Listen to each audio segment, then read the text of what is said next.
Good morning, everyone. I'm the Reverend Doug Watkins. Welcome to our service. Let's get started this morning by joining our voices in number 389, Gathered Here.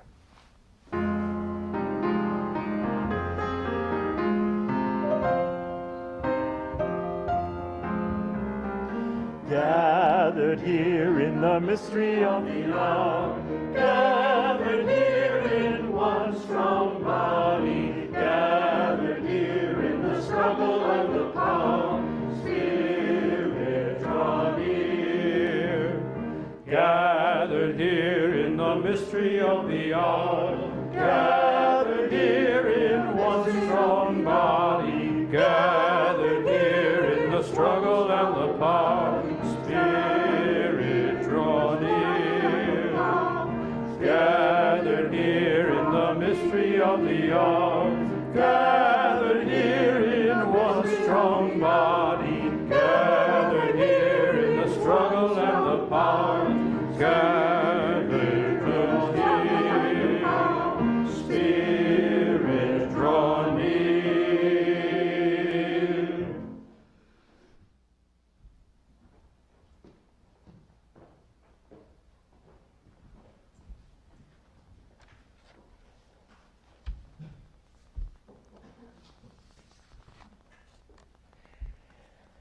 Good morning, everyone.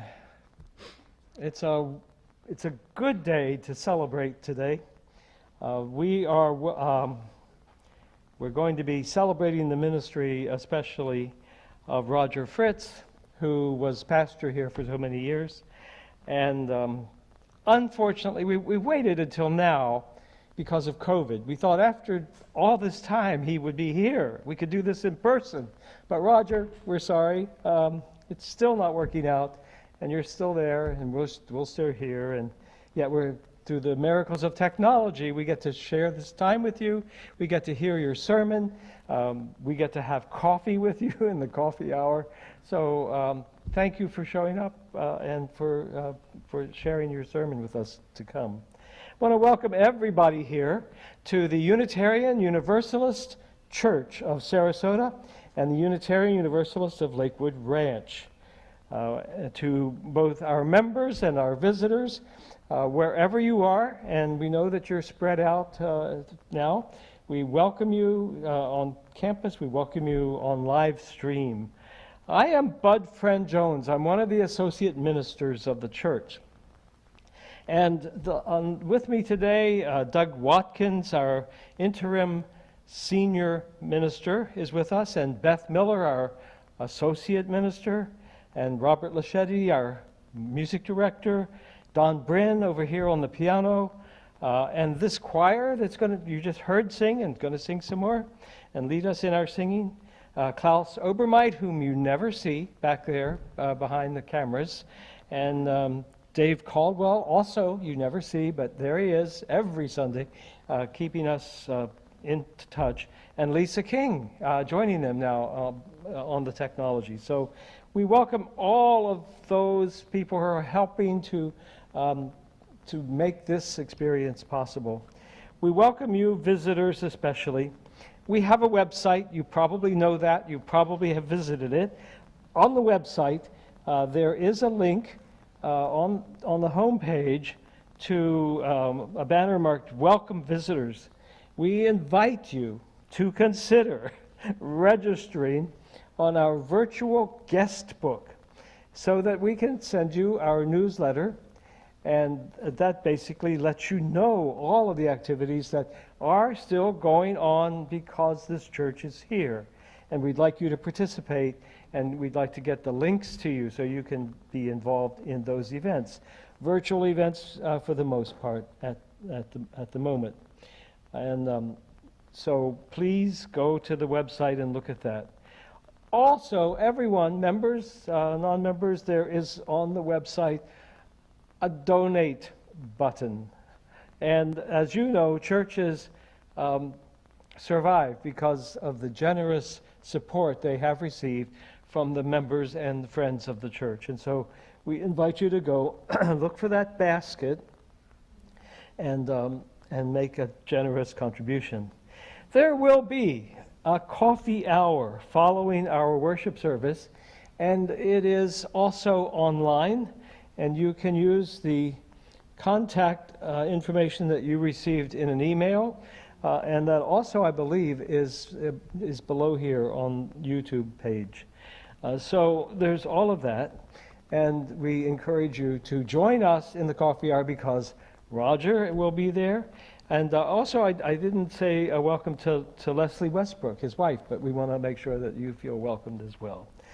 So now let us continue in our worship as we make the transition by listening to Don Bryn play a section of a Bach suite.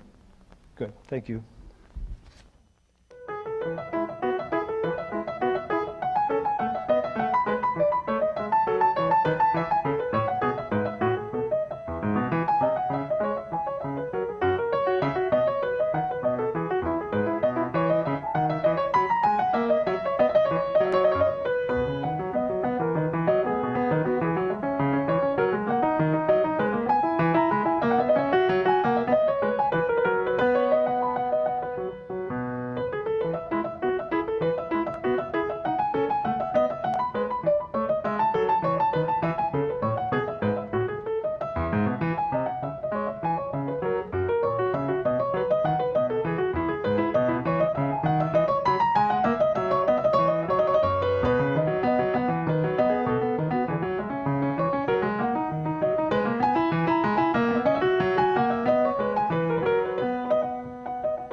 Good morning. Before I share the chalice lighting words by the Reverend Julianne Lepp, I want to add my welcome to Roger and to everyone visiting, and by welcome back to Roger. It'll be good to hear from you today. I'm so glad that you brought me here to this church. Thank you for that. Julianne Lepp writes, "We seek our place in the world and the answers to our heart's deep questions. As we seek, may our hearts be open to unexpected answers. May the light of our chalice remind us that this is a community of warmth, of wisdom, of welcoming of multiple truths."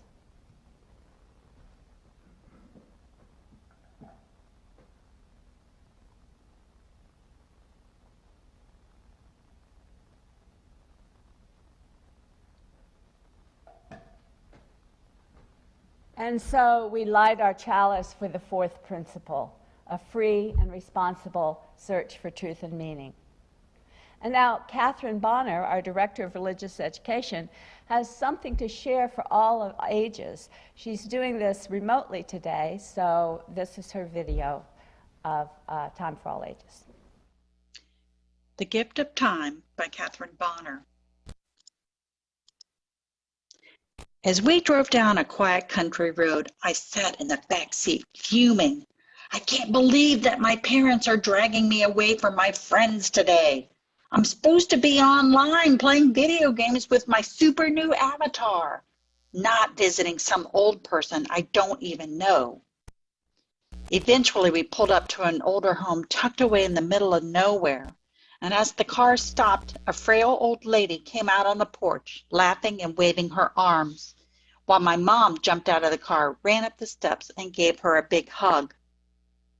I looked at my dad, and he looked at me with that, "Okay, let's just get through it" look, a look that I've seen before when he does things like paying the bills or fixing the plumbing or even going to church when the football game is on. As I got out of the car, my mom yelled at me, "Leave your phone in the car." "What? Mom?" I whined before she cut me off with the look. "We are visiting with people today, dear, not our screens," she said. Great. This day just isn't getting any better. As we walked into the house to sit in the living room, I stared in amazement at the room across the entry. I'd never seen so much stuff in my life cramped into such a small space before. A hoarder's paradise for sure. "I see that you've noticed my memory room," said the frail old lady. "It's pretty cool, right?" I didn't know what to say because it just looked like a bunch of junk to me. "It's okay if you don't think it's cool. I know today everyone loves their electronics and their screens, but you might be surprised at what you find. Why don't you go in there and look around while I visit with your mom? Go find 3 things that you find interesting, and I will tell you the stories that go with them." Boy, that sounded really lame, but my mom gave me the look again, so I got up and crossed to the memory room. There was a narrow path through the shelves and cabinets that were full of stuff. Most of it was old, but then I saw a figurine that I recognized. I grabbed it, wondering why this old lady had one of these. I noticed as I wandered through the room how quiet and still it was. Even the murmur of voices were faint. The only noise was the tick-ticking of an old-fashioned clock. I felt like I was in a time machine or something. Really creepy. I don't know how long I had been in there, but when I approached the living room, I saw my parents were gone, and I started to feel panicked. "Come sit," said the old lady. "I don't bite," which is totally what someone says when they do bite. "Your parents went for a walk and will be back soon. What'd you find in my memory room?" How quiet. The first thing I pulled out was a wheelchair with wings. "I remember this. I made this after I took my mother to SeaWorld. It was the first time my mom used a wheelchair. While she was willing to admit to needing help, she was not willing to allow me to push her around. We fought over control constantly. So after the dolphin show, I just let her go to talk to my husband. But when I turned around, my mother was 20 feet away, picking up speed as she rolled down the ramp out of control. Oh, I watched in horror as she hit the curb, flew out of the chair, and headed for the bushes. But fortunately, she did not have enough momentum, and she fell back into her seat. After that, she gave control to me for the first time in her life. What about this figurine? Oh, old Obi-Wan here from Star Wars? My husband used to try Obi-Wan's mind tricks on me whenever he was trying to sneak some current thrift store purchase into the house. I gave it to him as a joke. I'm so glad you brought this last item. My grandmother crocheted this hat as we sat and visited one day. And during that visit, my grandma shared with me the wisest knowledge. She said, "You see this hat? It's made with love. It's made to keep you warm. It's made to hold beautiful memories. But just like the life it represents, these holes are places where people and relationships slip away. Memories, like this yarn, fade with time until you end up with an old hat stuffed away in a corner." Well, the older lady looked at me and continued, "While it's harder for those my age to do things of a younger person or even grasp all the new wonders of the world, we need younger people in our life. Caring relationships are the most precious thing, and it doesn't cost much, only your gift of time. So I know it's very cliche, but call your older family members and friends. Go visit them. And if not, at least email them. Ask them questions and answer their questions. Share your life. Make memories together. You might find that you have a lot more in common because people deep down are very much the same." As I sat quietly thinking, I noticed my parents in the doorway with a look of love and encouragement, and I knew they had heard this wisdom before, too.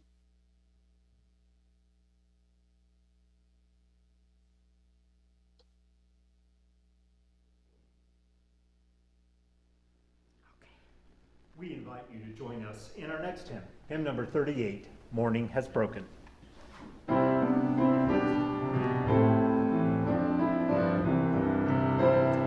Morning has broken like the first morning, blackbird has spoken like the first word. Praise for the singing, praise for the morning, praise for them springing fresh from the word. Sweet the rains do fall, sunlit from heaven, like the first dew fall on the first grass. Praise for the sweetness of the wet garden, sprung in completeness where God's feet pass. Mine is the sunlight, mine is the morning, born of the one light Eden saw play. Praise with elation, praise every morning, God's recreation of the new day.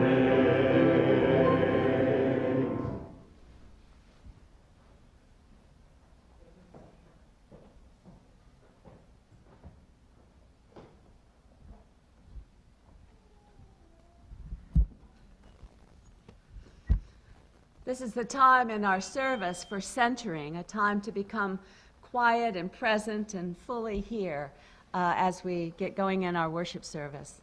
Today's words are from Susan Maneker Seal. Much of ministry is a benediction, a speaking well of each other and of the world, a speaking well of what we value: honesty, love, forgiveness, trust. A speaking well of our efforts, a speaking well of our dreams. This is how we celebrate life through speaking well of it, living the benediction, and becoming as a word well spoken. Let us now share in a time of silent meditation and allow the Spirit to speak well to us.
Spirit of life, come unto me. Sing in my heart all the stirrings of compassion. Blow in the wind, rise in the sea. Move in the hand, giving life the shape of justice. Wings hold me close, wings set me free. Spirit of life, come to me, come to me.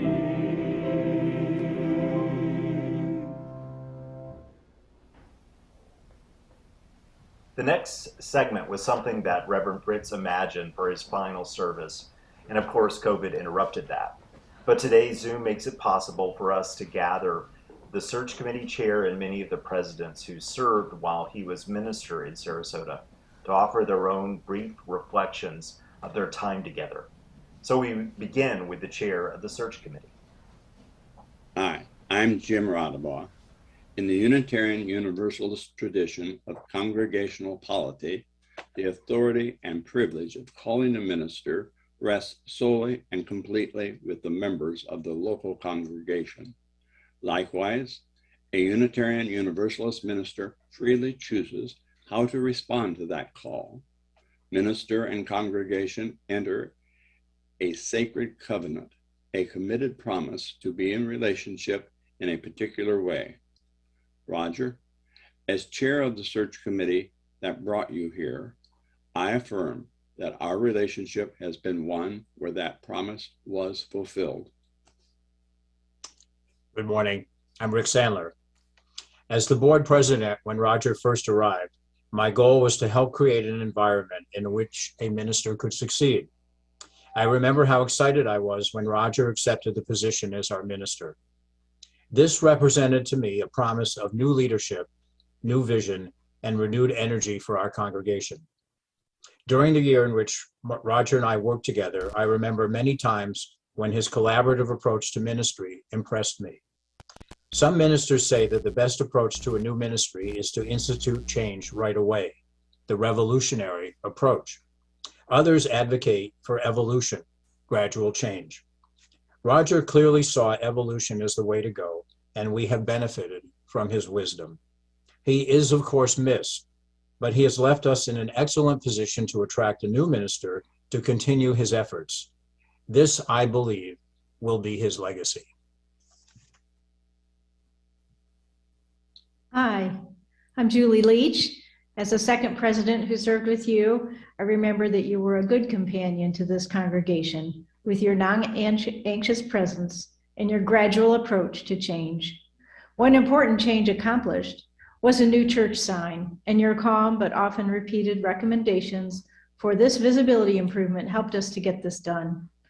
Also, we moved to the 2 services model by trying some different approaches and really listening to everyone's feedback. I feel everyone became happy with these 2 changes we made in those years, and that many people were able to find us because of our more visible sign. And when they did find us, they found a warm welcome and room to join us in our 2 services. Hi, I'm Bill Payton, and I was privileged to be the 3rd president during Roger's tenure. During this time, Roger proposed that we sponsor a partner church, and he was very happy when a church in Transylvania, the Unitarian Church in Corund, Romania, became that partner. Roger took the opportunity to educate our members on the roots of Unitarianism. With Roger's encouragement, several members of our congregation visited the partner church as well as other Unitarian churches in Transylvania. The membership raised some scholarship funds for selected youth and to support a summer camp in the Transylvanian mountains for some 40 children. Mostly I remember Roger for his ability to welcome guests and to somehow get a laugh every week about the pen he gave to first-time guests. Roger often proclaimed to be an introvert, but I suspect that he was a closet extrovert. And as I often said, I always left church on Sunday feeling more at peace and more benevolent. Thank you, Roger. I'm Charles Lee. As the 4th of the board presidents who served with Roger, I remember that while I was president of the congregation, he often advised but never got in the way. He patiently and wisely awaited for us to near the end of any process we had underway. And he was always right on with his suggestions when he gave them. One great example was his suggestion for raising money for the new grand piano. He suggested that we sell the 88 keys for $135 each so that everyone could feel that they owned a part of the piano. The money was quickly raised and everyone was happy and excited. Lois and I always said that Roger was the best history professor that we ever had. He also always found a way to make us laugh. I am Ward Pilata. As the 5th board president who served with you, Roger, I remember your guidance about the challenges and changes our congregation would face as we continued to grow, and your caution about very long-range planning. I remember how you helped us understand the Black Lives Matter movement and Unitarian Universalism's complicated history. I remember your enthusiastic planning and reception for our partner church visitors from Transylvania. And I remember feeling your pride in our denomination's approach to religion. Hello, I'm Dale Anderson. I'm the current church president and was the 6th board president who served with you. I recall how my wife Mary and I got to know you when we traveled together on a Transylvania pilgrimage in 2015. What impressed me most in watching you was the patience you displayed in all circumstances of the travel. When sitting in the yard outside the parsonage in Corund with our Hungarian hosts, your quiet demeanor, light humor, and confidence lent you a Buddha-like quality. Your warm and friendly nature was the most powerful force connecting our small group with the Corund Unitarian community. I've seen the same nature of your personality shine over the years when you sat on a bench in the church courtyard in friendly conversation with our members. Roger, your presence has certainly been missed. Thank you, church leaders, for sharing some of your memories of your time with Roger. I know it means a lot to Roger and to the congregation. One of the most important partnerships is between the clergy and the lay leaders, and it makes all the difference in what's possible in ministry. So we'll continue with our service, and at the end of the service, we'll do a bit more of remembering and honoring with Roger. So we hope that you will join us on Zoom for the coffee hour. At the end of the service, we'll remind you how to get to that Zoom room. We continue now with our service. As we move now to our time of our offering, we invite you to remember that one of the things that is true of this time of COVID is that we're all learning new things together. And so we are very grateful for the ways that the congregation has continued to support us in this time of change. And we remind you that we make it easy for you to be generous with us. As you are on YouTube this morning, underneath you in the description section, there is a link that would allow you to give to the congregation, which is so needed. The nice thing is, if you go ahead and set that up now, then when we do, say, our Share the Plate offerings, it'll be very easy for you to be able to give while also watching this service if you are online. So now, as we enjoy some music, may we remember all the gifts that we share with each other as a community.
We are so pleased as we move into our time with the sermon and honored to have our minister emeritus, Roger Fritts, as our pulpit guest this morning.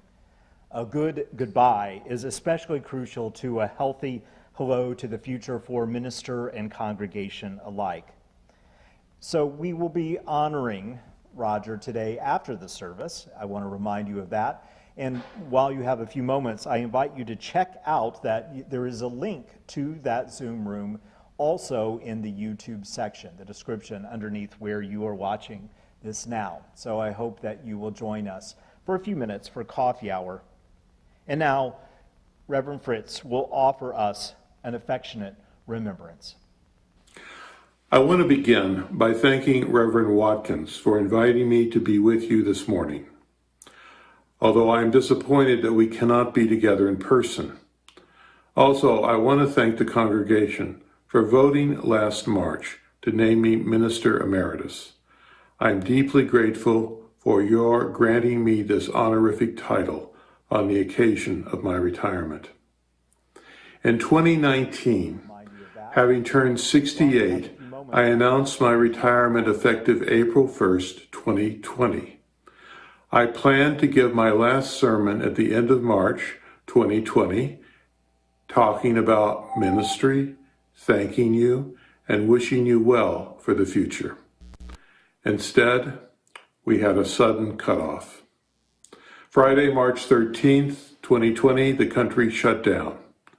Instead of a tearful in-person last sermon, followed by a retirement cake, My sudden goodbye to you was like Humphrey Bogart's sudden goodbye to Ingrid Bergman at the end of the movie Casablanca. In the midst of the Second World War, Bogart said to Bergman, "I'm no good at being noble, but it does not take much to see that the problems of three little people do not amount to a hill of beans in this crazy world." In the same way, it did not take much to see that my desire to have a prolonged goodbye with all of you in Sarasota did not amount to a hill of beans, given that the world faced a pandemic. I love all of you with much of the same intensity that Bogart loved Bergman in the movie, but because of the pandemic, my time with you ended in a sudden, abrupt goodbye. Today, it's not clear how long it will take for humans to learn how to live with this virus. I do not know the future, but my hope is when the virus is under control, this church will fill with people hungry for a return to face-to-face contact. Needing a community that takes global warming seriously and the threats to democracy seriously, religious liberals will seek out this congregation. In a renaissance of church life, new members and a new minister will have their own exciting ideas about programs and activities in this church. Meanwhile, while we dream of an exciting future, I want to look backward with nostalgia at the time that I served as your minister. I remember meeting with the search committee on the weekend of January 20th, 2011. It happened to be my 60th birthday that day.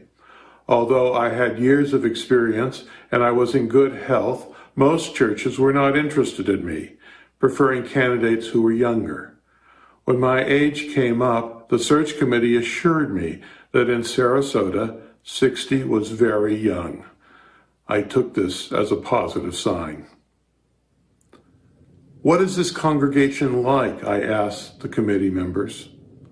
One of them replied, "Well, in Bethesda, Maryland, near Washington, I imagine you have members who have power and influence, deciding our government policies and shaping our national culture."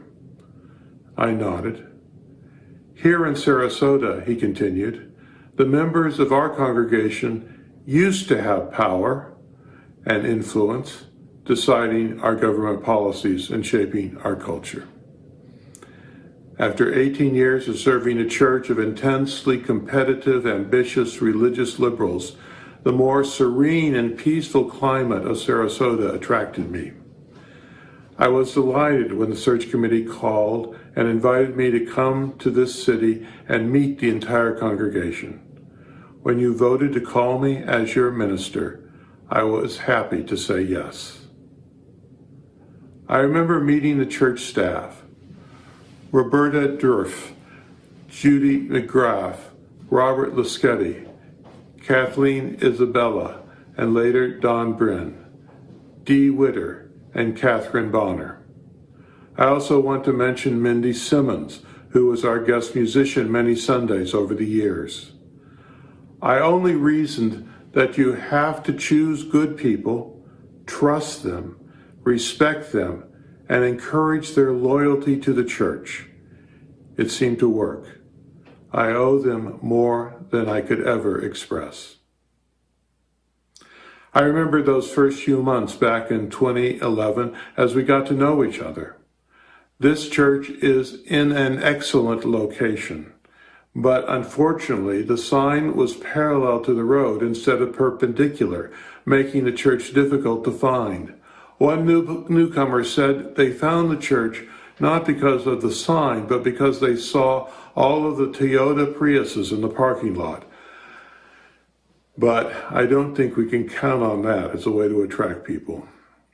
Congregations want ministers who remember that the members are ultimately in charge, so a wise minister needs to be careful to make suggestions, not to try to give orders.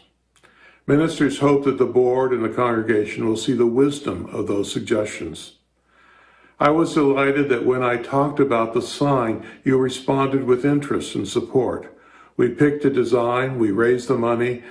Julie Leach testified before the zoning committee, requesting a special zoning exception, and we created and installed the sign that we have today.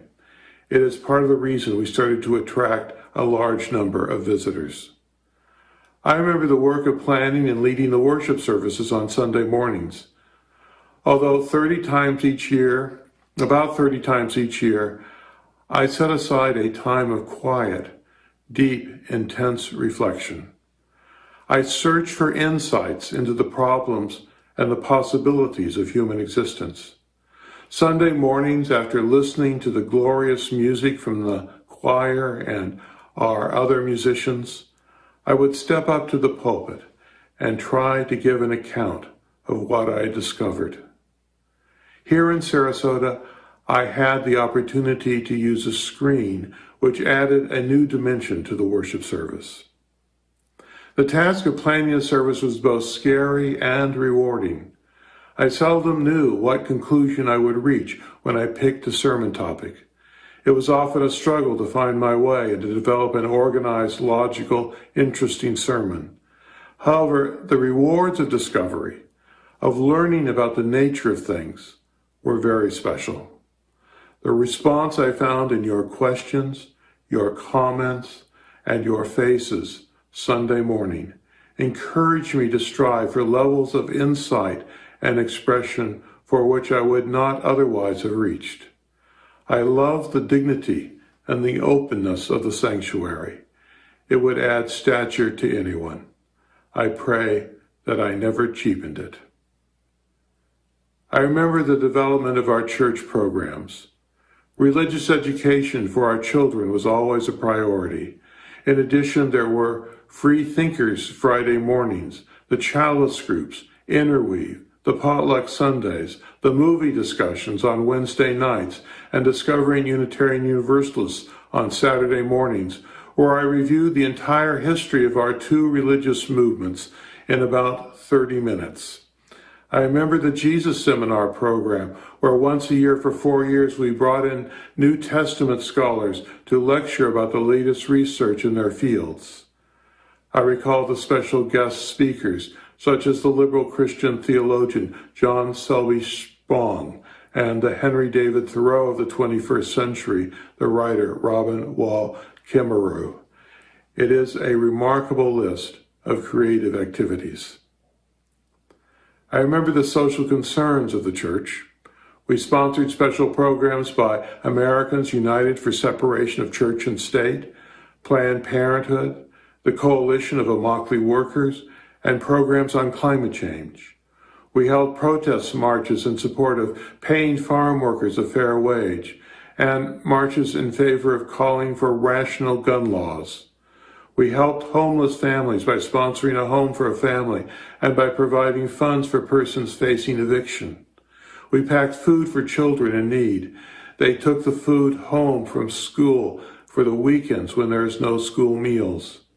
One Sunday every month, we gave away the church collection to a local needy program that the Social Justice Committee determined needed our support.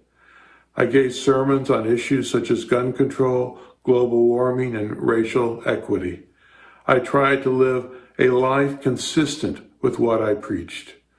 I wrote letters and emails. I appeared on television and radio, and reporters from the Sarasota Herald Tribune and the New York Times interviewed me. It was all an effort to explain our faith to the larger world. I remember my 2 visits to our partner church in Transylvania. I love the strong religious humanism of this congregation. In a community that's dominated by conservative Christian churches, we provide a safe space for religious humanists who value reason and logic.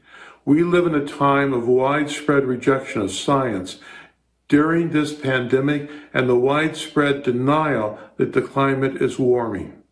As religious humanists who operate based on evidence and accepting the authority of science, we play a critical role in this community.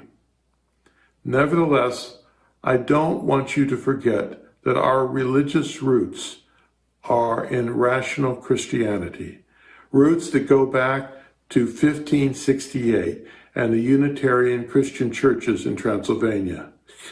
So my deepest spiritual experiences as a Unitarian Universalist have come from my visits to these churches. The congregation in Transylvania welcomed me and celebrated my presence. One Sunday I gave the sermon in a church building that was nearly 1,000 years old. Allowing me to enter the center of their religious space, they shared their worship with me, and all they knew about me was that I said I was a Unitarian minister from America. I felt that warm feeling that comes from being trusted and respected by strangers. I felt both gratitude and humility.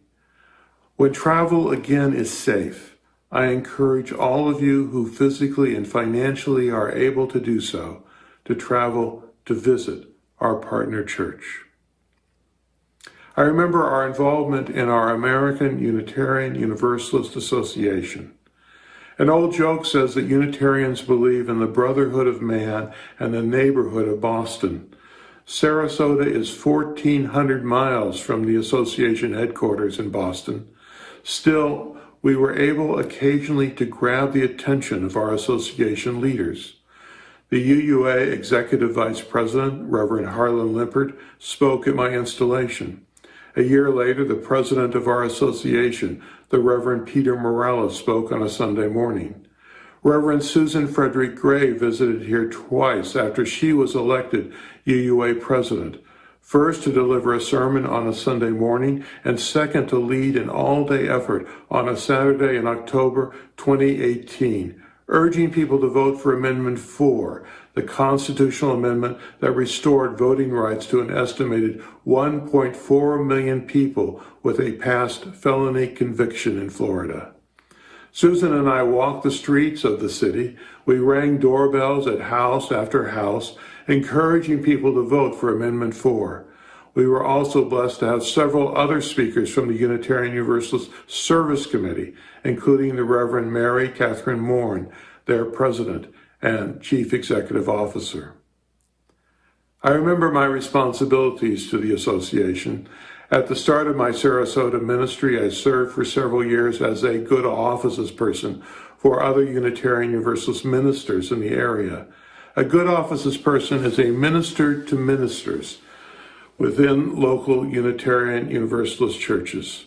My primary function was as an advocate for the minister in negotiating resignations from a position in a church.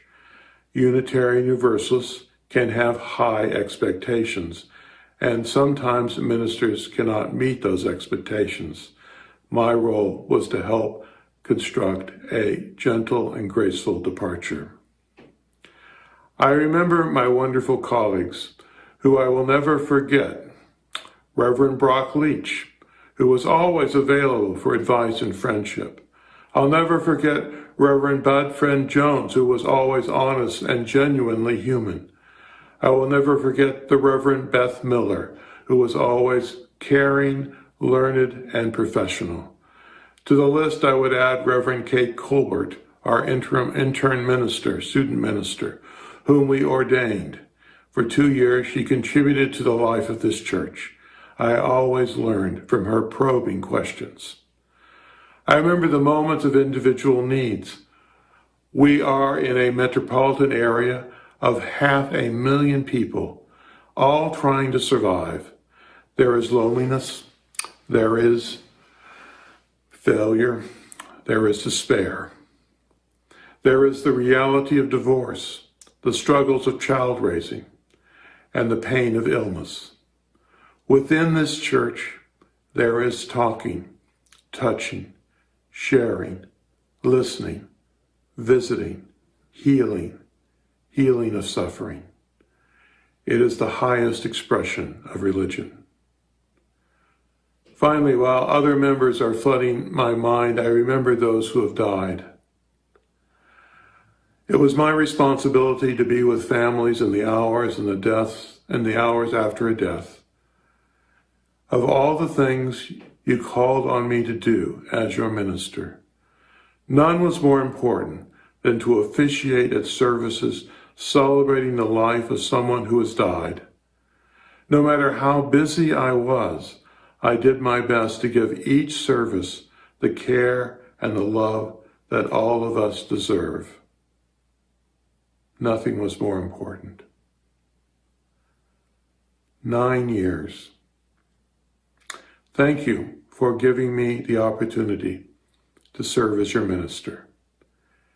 Every day was an adventure. However, one lesson I've learned in 42 years as a minister serving 5 churches is that after we leave, life continues. Imagining this church going on without me is not easy.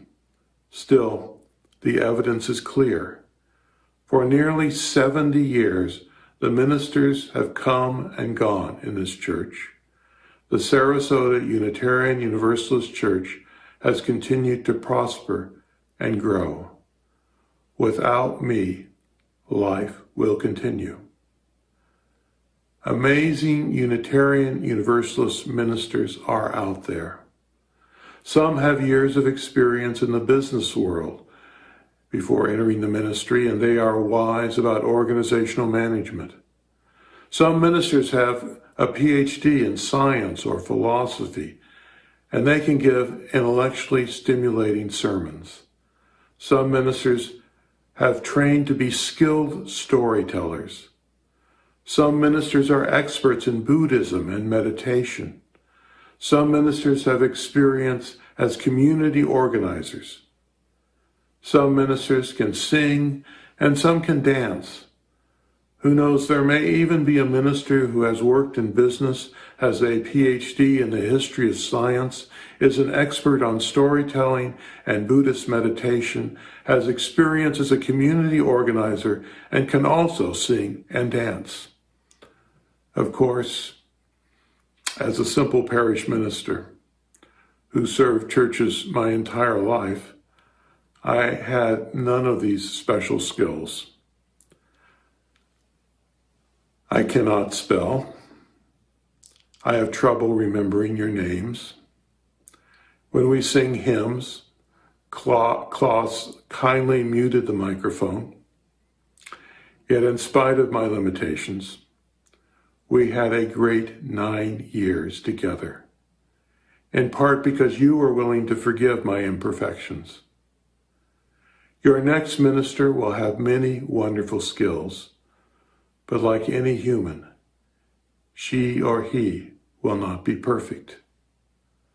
So please, be gentle, be gracious, be compassionate, as you were with me. For 9 years I did my best. I led worship, I blessed your marriages, I dedicated your children, I visited you in the hospital, and I officiated at the memorial services of your friends and your relatives. Now it is time for the unique personality and style of a new minister. The next 2 years will be an exciting time to be a member, to be part of this community. As for me, my adventure continues. I have had the privilege of being able to dedicate myself fully and completely to a life of parish ministry, and it's been a wonderful life. But now, for the first time in 42 years, I am happy to have my weekends free of giving sermons. I am living in a modest home in Kensington, Maryland, 1,000 miles north of Sarasota, enjoying retirement. Still, in my heart, there will always be the magic of Sarasota, the modern church on Fruitville Road, and the incredible spirit of a kind and generous congregation. I will not forget you. I will think fondly of all of you, especially during the months of January and February.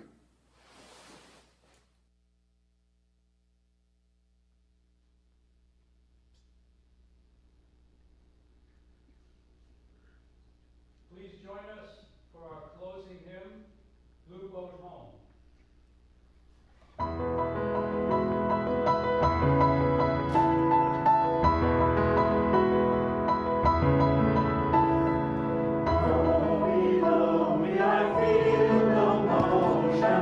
Standing on these mountains and plains, far away from the rolling ocean, still my day and heart can say, I've been sailing all my life now, never harbor or port have I known. The wide universe is the ocean I travel, and the earth is my blue boat home.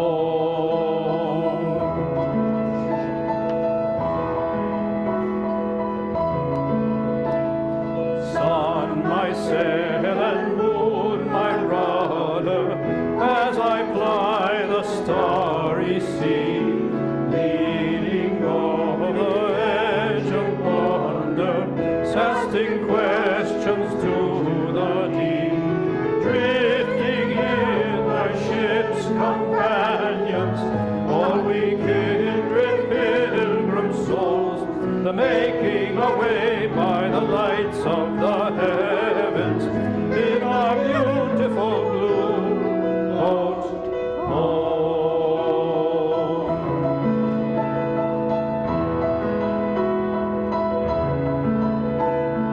I give thanks to the waves uphold me, with the great winds urging me on. Read the infinite sea before me, sing the sky my sailor's song.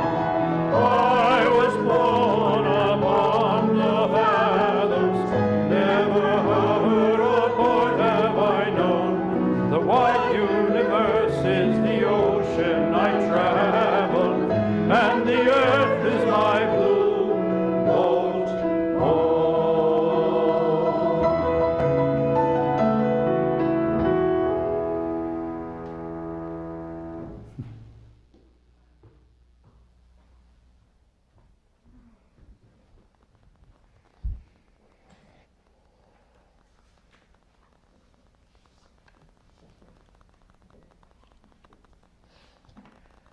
Thank you, Roger, for that marvelous, marvelous sermon.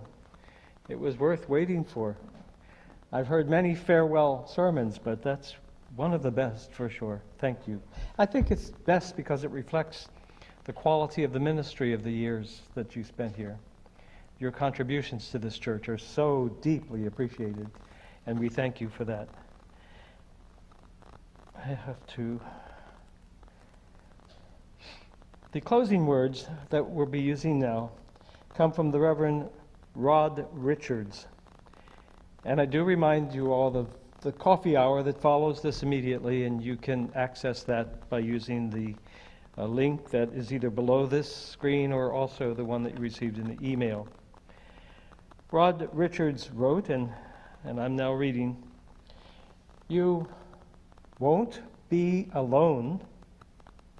We'll be side by side with one another, with people yet to come, with partners we have yet to meet, creating ever-widening, perfectly imperfect, precisely imprecise, circles and ovals and oblong things of beauty as we practice sacred flexibility, welcoming love and healing pain and demanding justice and saving lives.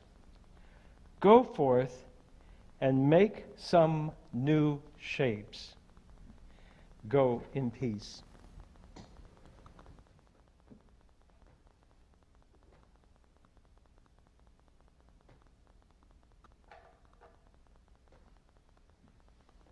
Amen.